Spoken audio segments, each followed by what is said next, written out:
We're now going to discuss the proper steps to install a new primary sock on the tip of the filter. Once you've cleaned it up, back up again, this one is brand new. Once you've cleaned it up after it's been serviced, a good way to clean the shroud, which will get dirty and ash in here, is to sandblast it actually. And it'll come pretty darn clean again without too much damage. We have one slot here for the retaining bolt, but notice I've got 4 1/4 threaded holes to give you a chance to not have to re-thread it every time. So 3 of the 4 are just spares essentially, if you want to look at it that way. Another important item to take note of is we put a insert. It's a 5/16 inch piece of tubing, and we insert that here in the end. And the reason for that is then when there's a spring inside the sock. When that spring comes in contact with us, it'll register, it'll go over the end and keep the sock in a good straight position and supported well. So there is a purpose to that insert, and make sure you've got one in there. 5/16 inch tubing again, tap it in. Then obviously what we do is we proceed to install the sock. Again, there's a spring in here. You want that spring to go over the insert. And you can feel when it does that and is in the proper position.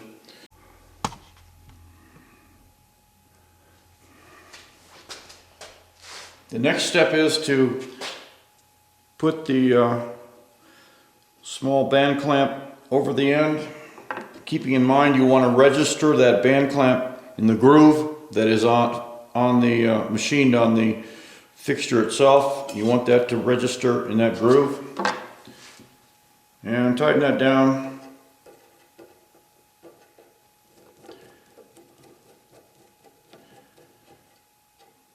Tight so it doesn't turn easily. Obviously the groove will hold that sock pretty well. Just so it doesn't turn well. You don't have to be extremely tight about it.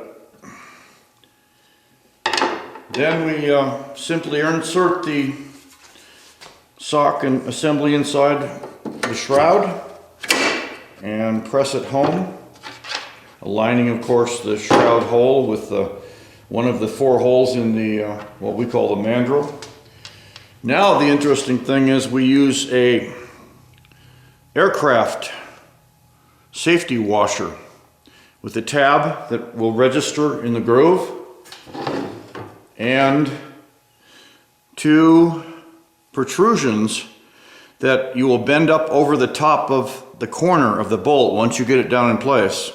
So again, you'll register this in the groove that's already in the shroud, and then bend these protrusions up to hold the nut so it doesn't turn. So we'll put that down in place, and we'll put the screw through it also.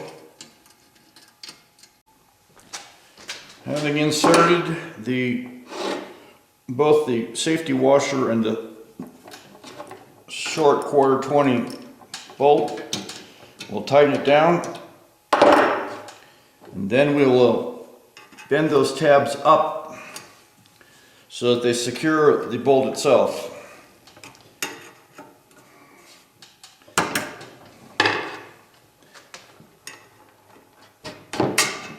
And that's all there is to it. But the safety washer will keep the 1/4 bolt from unscrewing, although in a short period of time that'll be pretty secure due to the heat.